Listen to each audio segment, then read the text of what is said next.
So we'll talk about how to calculate pressure inside of Earth's interior, or any planetary interior for that matter, in a later video. But here we're going to talk about the units, which are relative to atmospheric pressure as they're usually expressed. So what is atmospheric pressure? Well, we have an atmosphere. Let's draw the Earth's surface down here, and we're standing on it. So here's the solid Earth. There's us, not to scale, of course. And then we have the weight of all these gases that are above us. So I'll just draw these as dots. These are meant to be random, even though it looks like there are some patterns here. What is all that stuff? That is nitrogen gas, oxygen gas, CO2, the atoms and molecules that make up our atmosphere. And that atmosphere has some weight, and that weight is bearing down upon us. And that weight in English units is about 14.696 pounds per square inch. So if we take a square inch of area, then the total weight that would be measured on that square inch would be very close to about 15 pounds.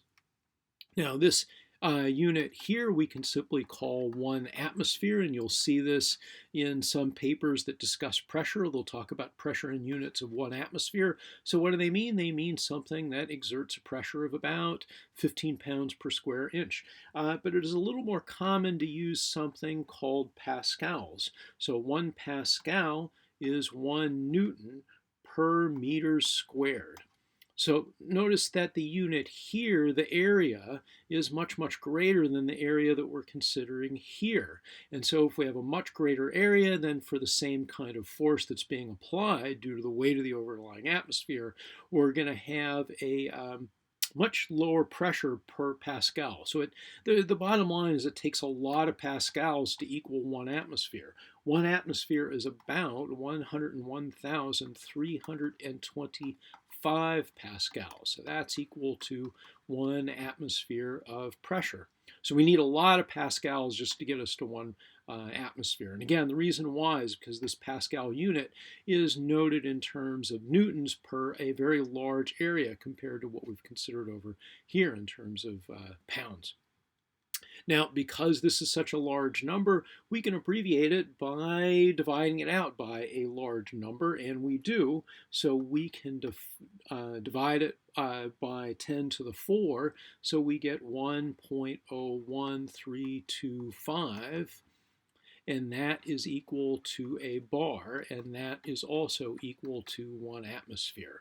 So 1.01325 bars, that's 1 atmosphere. And where does that number come from? It comes from taking this very large number of pascals and dividing it out by a large number so that we can get something that's a little more reasonable to work with. I think I misspoke. We're not dividing it pascals by 10 to the 4.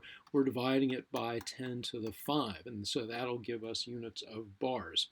Now, when we talk about pressure inside of Earth, so here's us standing on the surface, here's the Earth, again, not to scale.